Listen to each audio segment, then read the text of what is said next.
नमस्कार दोस्तों, स्वागत है आपका UK education universe YouTube channel पे। दोस्तों, परीक्षावाणी संक्षिप्त अवलोकन सीरीज 2024 के इस सेशन में फिर से आप लोगों का एक बार स्वागत है। अगर बात करेंगे दोस्तों तो हमारा लगभग 27-28वां ये सीरीज चल रहा है, जिसमें हमने अभी तक के लगभग 426 क्वेश्चनों को कंप्लीट कर लिया है। आज हम बात करने वाले हैं 427वें क्वेश्चन और आज के सेशन के फर्स्ट क्वेश्चन पे। तो देखिएगा, गंगोत्री के समीप भागीरथी में मिलने वाली प्रमुख नदियां हैं। तो दोस्तों, गंगोत्री के समीप जो भागीरथी में मिलने वाली प्रमुख नदियां हैं वो आपकी रुद्रगंगा, केदारगंगा, जाह्नवी नदी या फिर आपको जाड़गंगा के रूप में जाने जाते हैं। अगर मैं बात करूं दोस्तों तो गंगोत्री से लेकर देवप्रयाग तक जो आपकी भागीरथी की लंबाई है हमने बात करी थी 205 किलोमीटर की। इससे पहले वाली वीडियो में भी मैंने आपको बताया था। अगर आप लोगों ने वो वीडियोस नहीं देखे हैं तो आप लोग प्लेलिस्ट से जुड़ के उन वीडियोज़ को भी वॉच कर सकते हैं। अगर मैं बात करूँ तो दोस्तों, गंगोत्री से गोमुख के बीच भागीरथी में आकाशगंगा और गंगोत्री में सर्वप्रथम जो आपकी नदी मिलती है वो आपकी रुद्रगंगा के रूप में जानी जाती है। यानी कि जो पहली नदी है जो भागीरथी में मिलती है हमारी, वो रुद्रगंगा के रूप में जानी जाएगी। रुद्रगंगा के बाद दोस्तों भागीरथी में क्रमशः जाड़गंगा नदी मिलती है। जाड़गंगा के बाद आपकी केदारगंगा, अस्सी गंगा, मिलुनगंगा और सिया गंगा के रूप में अन्य नदियाँ भी इससे मिल जाती हैं। अगर बात करें नेक्स्ट क्वेश्चन की, तो भागीरथी में उत्तरकाशी के गंगोरी के निकट कौन सी नदी मिलती है? तो दोस्तों, गंगोरी के निकट मिलने वाली जो नदी है वो आपकी अस्सी गंगा के रूप में जानी जाती है। अस्सी गंगा दोस्तों जो नदी है हमारी, ये गंगोत्री और जो गंगोरी है हमारा, गोमुख और गंगोत्री के मध्य में मिलने वाली जो नदी है वो आकाश गंगा है। दोस्तों, आकाश गंगा के बाद हमारी कौन सी नदी मिलती है? मैंने जैसे कि आप लोगों को इससे पहले बताया भी है, आकाश गंगा के बाद जो हमारी नदी मिलेगी वो आपकी अन्य जो नदियां हैं, जैसे रुद्रगंगा सर्वप्रथम मिलेगी, तो रुद्रगंगा के बाद आपकी जाड़गंगा मिलेगी, फिर उसके बाद केदारगंगा, फिर अस्सी गंगा और उसके बाद मिलनुगंगा, सिया गंगा, इस तरीके से मिलेगी। तो अस्सी गंगा का जो क्रम है वो केदारगंगा के बाद रहता है। तो कभी कभी आप लोगों से क्रम भी पूछ लेता है। तो अस्सी गंगा जो है दोस्तों, ये हमारी डोडीताल से निकलती है और डोडीताल भी हमारे कहाँ पर है? तो उत्तरकाशी जनपद में स्थित है। फिर देखिएगा, भिलंगना नदी कहाँ से निकलती है? तो दोस्तों, जो भिलंगना नदी है हमारी, यह आपकी खतलिंग ग्लेशियर से निकलती है। खतलिंग ग्लेशियर जो हमारा है ये टिहरी गढ़वाल जनपद में है। अच्छा, आप लोगों के लिए एक क्वेश्चन है, खतलिंग ग्लेशियर की खोज किसके द्वारा की गई थी? आप लोगों को क्वेश्चन पूछा जाता है, तो इसका आंसर आप लोग मुझे कमेंट बॉक्स में देंगे। इससे पहले मैं आपको इसका आंसर बता चुका हूँ। दोस्तों, अगर आप बात करें भिलंगना नदी की, तो राज्य में इसकी जो लंबाई है वो 110 किलोमीटर के आसपास देखने को मिलती है। और इसकी अगर प्रमुख सहायक नदियों की अगर मैं बात करूँ तो धर्मगंगा है, दूध गंगा है, बाल गंगा है। बाल गंगा को ही बाल खिला गंगा के रूप में भी जाना जाता है और आपका मेदे गंगा के रूप में भी इसकी जो सहायक नदियाँ हैं वो जानी जाती हैं। अगर मैं बात करूं तो दोस्तों, बाल गंगा और जो धर्म गंगा है, इन दोनों नदियों का संगम कहाँ पर होता है ये पूछा जाता है। तो आप लोग याद रखेंगे, जो बूढ़ा केदार नामक जगह है, यहाँ पर बाल गंगा और दूध गंगा का जो संगम है वो देखने को मिलता है। सॉरी, बाल गंगा और धर्म गंगा का जो संगम है वो आपको बूढ़ा केदार में देखने को मिलता है। वहीं अगर बात करेंगे तो भागीरथी और भिलंगना का जो संगम है वो कहाँ पर होता है? तो दोस्तों, भागीरथी और भिलंगना का जो संगम है वो आपका टिहरी नामक जो शहर है, पुराना टिहरी यानी कि गणेश प्रयाग के रूप में जिसे हम जानते हैं, वहाँ पर भागीरथी और भिलंगना का जो संगम है वो देखने को मिलता है। तो इसको आप लोग याद रखेंगे। भिलंगना की सहायक नदियां हैं। तो दोस्तों, भिलंगना की जो सहायक नदियां हैं, जैसे मैंने आपको बताया था, सबसे पहले अगर बात करेंगे तो धर्मगंगा, फिर दूध गंगा, बाल गंगा और मेदे गंगा। इसमें मेदे गंगा, दूध गंगा, धर्मगंगा और बाल गंगा के रूप में प्रदर्शित करा गया है। तो इसको आप लोग याद कर लेंगे। चमोली में अलकनंदा किस स्थान से निकलती है? तो दोस्तों, चमोली में जो अलकनंदा है ये आपके सतोपंत हिमनद के अलकापुरी बांक हिमनद से निकलती है।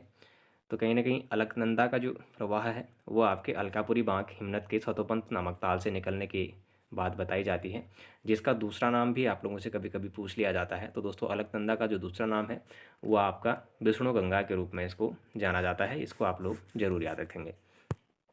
अगर बात करूं दोस्तों, तो अलकनंदा जो सतोपंथ ताल या फिर क्षीर सागर के रूप में भी इसको जानते हैं और देवप्रयाग तक इसकी जो लंबाई है अलकनंदा नदी की, ये 195 किलोमीटर के रूप में जानी जाती है। वहीं अगर बात करें तो दोस्तों, अलकनंदा में सर्वप्रथम मिलने वाली जो नदी है उसके बारे में पूछा जाता है। तो आप लोग याद रखेंगे, लक्ष्मण गंगा सबसे पहले हमारी अलकनंदा में मिलने वाली नदी के रूप में जानी जाती है, जो कि हमारी पुष्पावती नदी है, हेमगंगा है, लक्ष्मण गंगा है, संयुक्त धारा से मिलकर ये बनी है। इसमें पुष्पावती नदी जो है वो फूलों की घाटी के मध्य से होकर भी बहती है। क्वेश्चन पूछा जाता है कि कौन सी नदी फूलों की घाटी के मध्य से होकर बहती है? तो दोस्तों, आपकी पुष्पावती नदी है जो आपकी किसकी सहायक है? अलकनंदा की सहायक नदी है। वहीं अगर बात करेंगे तो दोस्तों अलकनंदा और जो आपकी नदियाँ हैं, जैसे सरस्वती नदी है हमारी, जो कामेट पर्वत के रतकोना नामक स्थान से निकलती है, यानी कि देवताल से निकलती है। तो इन नदियों का जो संगम है वो पूछे जाते हैं, यानी कि अलकनंदा की जो सहायक नदियां हैं उनके संगम लगभग आपको पूछे जाते हैं, तो आप लोगों को याद रखने हैं। अलकनंदा और सरस्वती का पूछेगा तो आप लोग केशव प्रयाग करेंगे। केशव प्रयाग आपका जो माणा नामक क्षेत्र है चमोली जनपद का, वहाँ पर पड़ता है, यानी कि आपका अलकनंदा और सरस्वती नदी का अगर पूछा है। अलकनंदा और पश्चिमी धौलीगंगा, पूर्वी धौलीगंगा नहीं होगा, पश्चिमी धौलीगंगा आप लोग याद रखिएगा। अलकनंदा और पश्चिमी जो धौलीगंगा है आपके, अगर इन दोनों का संगम पूछेगा तो दोस्तों ये आपका विष्णु प्रयाग में होता है। उसी तरीके से अगर देखा जाए तो दोस्तों अलकनंदा और मंदाकिनी का देखा जाए तो नंदप्रयाग में होता है। अलकनंदा और पिंडर नदी का देखा जाए तो कर्णप्रयाग में। अलकनंदा मंदाकिनी का देखा जाए तो रुद्रप्रयाग में होता है। अलकनंदा और भागीरथी का अगर हम बोलें तो देवप्रयाग में होता है। अगर अभी मैं बात करूँगा दोस्तों अलकनंदा और खांडो गंगा का तो शिवप्रयाग में होता है। अलकनंदा और कल्प गंगा का हेलंग घाटी में होता है। वहीं बात करूँगा मैं अगर अलकनंदा और गरुड़ गंगा का तो दोस्तों ये पेन खंडा चमोली में होता है। और अलकनंदा और लक्ष्मण गंगा की बात करूँगा तो गोविंद घाट चमोली में इनका संगम होता है। वहीं अगर अलकनंदा और डूंगडी नदी जो है उसका प्रयाग देखूंगा तो डूंड प्रयाग में होता है, जो आपका टिहरीगढ़ जनपद के अंतर्गत पड़ता है। फिर देखिएगा अगला क्वेश्चन है, पंचप्रयाग में ऊपर से नीचे के क्रम में प्रथम प्रयाग विष्णु प्रयाग है। यहाँ पर अलकनंदा से कौन सी नदी मिलती है। अब दोस्तों पंच प्रयागों में सबसे ऊपर से नीचे के क्रम की बात कर रहा है, तो वहाँ पर सबसे पहले जो आपकी अलकनंदा नदी है उससे मिलने वाली जो नदी है उसके बारे में बात कर रहा है। तो दोस्तों उसमें सबसे पहले जो मिलने वाली नदी है हमारी, तो वो आपकी कौन सी है, पश्चिमी धौलीगंगा। अगर विष्णु प्रयाग आप लोगों से पूछ लेगा तो विष्णु प्रयाग कहने का मतलब ही आप लोग समझ जाइएगा कि विष्णु प्रयाग यानी कि पश्चिमी जो धौलीगंगा है उसकी बात कर रहा है। फिर देखिए गणेश गंगा, ऋषि गंगा, क्योगाड़, गिरथीगाड़ आदि किसकी सहायक नदियाँ हैं। तो दोस्तों जो आपकी गणेश गंगा है, ऋषि गंगा है, क्योगाड़ है और गिरथीगाड़ है, जो ये नदियाँ हैं ये पश्चिमी रामगंगा की सहायक नदियों के रूप में देखी जाती है। तो आप लोग इसको जरूर याद रखिएगा। देवप्रयाग के बाद पौड़ी के ब्यास घाट के पास गंगा में मिलने वाली प्रमुख नदी कौन सी है। तो दोस्तों ये आपकी नयार नदी के रूप में जानी जाती है, जो देवप्रयाग के बाद पौड़ी के ब्यास घाट में मिलती है। गंगा में तो नयार नदी का संगम वहाँ पर देखने को मिलता है। नयार या फिर इसको नाद गंगा के रूप में भी जाना जाता है, जिसका संगम देखें तो सतपुली के आसपास में पश्चिमी नयार और पूर्वी नयार, इन दोनों का ही जो संगम है वो सतपुली में देखने को मिलता है। पूर्वी नयार को दोस्तों ये आपकी दूधातुली श्रेणी की जखमोली धार श्रेणी से निकलती है, जिसको श्यूनशु या फिर कैन्यूर गाड़ के नाम से भी जाना जाता है। और पश्चिमी नयार की जो शाखा है वो आपकी दूधातुली श्रृंखला के जो पश्चिमी ढाल है, यानी कि ढाईजूली गाड़ के रूप में इसको या फिर शोली गाड़ के रूप में भी इसको जाना जाता है, ये हमारी दूधातुली श्रृंखला की पश्चिमी ढाल से निकलती है। वहीं अगर देखा जाए तो 109 किलोमीटर बहने के बाद ये पूर्वी नयार 109 किलोमीटर तथा पश्चिमी नयार का 78 किलोमीटर बहने के बाद पौड़ी के ब्यास घाट में फूलचट्टी नामक स्थान से ये क्या हो जाती हैं, गंगा नदी में बाईं ओर में मिल जाती हैं। तो अगर देखा जाए दोस्तों को, अगर नयार के सहायक नदी अगर आप लोगों से पूछता है कभी, क्योंकि इससे पहले क्वेश्चन नहीं बने हैं, अगर आयोग बना देता है तो कलीगाड़, क्योंकि ये क्वेश्चन अभी नहीं बने हैं तो बनने के चांसेस रह सकते हैं।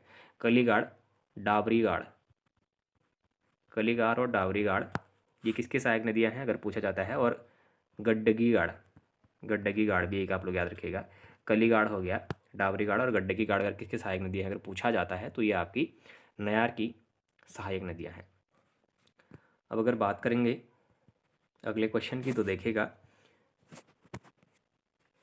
फूलों की घाटी में बहने वाली भ्यूंडार नदी या फिर पुष्पावती नदी कहाँ से निकलती है। तो दोस्तों ये आपकी पुष्पवता ताल से निकलती है, जो कि आपका चमोली गढ़वाल जनपद के अंतर्गत पड़ता है। पश्चिमी रामगंगा की सहायक नदियाँ कौन सी हैं। तो दोस्तों पश्चिमी जो रामगंगा है इसकी सहायक नदियाँ पूछी जाती हैं, ये इंपॉर्टेंट आप लोगों के लिए देखने को मिलती है ये नदी। अगर देखें तो दोस्तों पश्चिमी जो रामगंगा है उसका जल प्रवाह भी आपके से पूछा जाता है, तो 155 किलोमीटर की रेंज में ये बहती है। अगर देखा जाए तो दोस्तों इसकी जो सहायक नदियाँ हैं वो बिरमा, विनो और गगास, ये तीनों जो नदियाँ हैं वो पश्चिमी रामगंगा की सहायक नदियाँ हैं। साथ ही आप लोगों से पूछा जाता है कि पश्चिमी जो रामगंगा है इसका उद्गम कहाँ से होता है, ये कहाँ से निकलती है। तो आप लोग याद रखेंगे दूधातुली पर्वत श्रृंखला। तो दोस्तों दूधातुली पर्वत श्रृंखला से आपकी पश्चिमी जो रामगंगा है वो निकलती है और 155 किलोमीटर यह आपके राज्य में बहती है।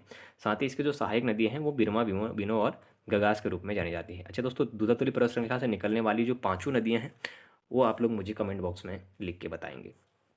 फिर देखिएगा कोसी नदी कहाँ से निकलती है। तो दोस्तों कोसी नदी हमारी बागेश्वर में कोसी कौसानी जो स्थान है उसके निकट से निकलती है।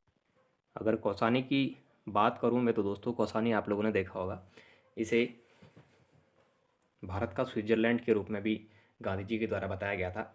अगर देखा जाए तो दोस्तों कोसी को पुराणों में कौशिकी या फिर कौशिला नाम से भी जाना जाता था। कौसानी नदी कौसानी के धार पानी धार नामक स्थान से निकलती है, जो राज्य में लगभग 168 किलोमीटर बहने के बाद सुल्तानपुर नामक स्थान से राज्य से बाहर हो जाती है। अगर मैं बात करूं तो दोस्तों कोसी रामनगर के बाद मैदान में प्रवेश करती है। ये क्वेश्चन पूछा जाता है कि कोसी किस स्थान के बाद मैदान में प्रवेश करती है, तो रामनगर के बाद ये क्या करती है, आपका मैदानों में प्रवेश करती है। और मैदानों में प्रवेश करने के बाद ये आपका उत्तर प्रदेश रामपुर में पश्चिमी जो रामगंगा है उसमें मिल जाती है कोसी नदी हमारी। और कोसी नदी के सोमेश्वर घाटी में इसको धान का कटोरा कहा जाता है। अब इसको सोमेश्वर घाटी में धान का कटोरा के रूप में भी जाना जाता है। अगर बात करेंगे तो दोस्तों लाखू गुफा में बहने वाली जो सुयाल नदी है कोसी की, वो सहायक नदी के रूप में जानी जाती है। और वहीं अगर कालराऊ जो नदी है या फिर सरोज जो नदी है वो भी कोसी की सहायक नदियाँ में देखने को मिलती हैं। विशेष जो आज तक पूछी गई हैं कोसी की जो सहायक नदी हैं वो आपकी इससे पहले जो पूछी गई हैं वो है आपकी सुमालीगाड़, दूसरा आपका है मिलोनगाड़। ये तीनों ही नाम उसमें पूछे गए थे, मिलोनगाड़, और तीसरा आपका है देवगाड़। तो ये तीन नाम इससे पहले एग्जाम में पूछे जा चुके हैं। ये किसकी सहायक नदी हैं, सुमालीगाड़, मिनोलगाड़ और देवगाड़। तो दोस्तों ये आप लोग आंसर करेंगे कोसी की सहायक नदियाँ हैं। अगले क्वेश्चन की अगर बात करें तो नैनीताल के चोरगलिया के पास निकलती है। तो दोस्तों नैनीताल के चोरगलिया के बाद आपकी नंधौर नदी निकलती है। अगर नंधौर नदी की अगर मैं बात करूँ तो दोस्तों नैनीताल के जो चोरगलिया है उसके पास से निकलकर उधम सिंह नगर और नैनीताल का बॉर्डर स्थित जो नानक सागर बांध है उसमें ये समाहित हो जाने वाली नदी के रूप में जानी जाती है। वहीं अगर बात करेंगे तो दोस्तों नैनीताल के नैना झील के दक्षिण पूर्वी सिरे से बलिया नदी भी निकलती है, जो आपका गौला नदी में अपना पानी डालती है। तो ये दोनों ही नदी आप लोगों के लिए इंपॉर्टेंट है। उसके बाद अगर देखें तो राज्य की सबसे पूर्वी नदी कौन सी है, तो दोस्तों पूर्वी नदी का उद्गम स्थल कहाँ से होता है, तो दोस्तों कालापानी पिथौरागढ़ इसमें आंसर दे रहा है।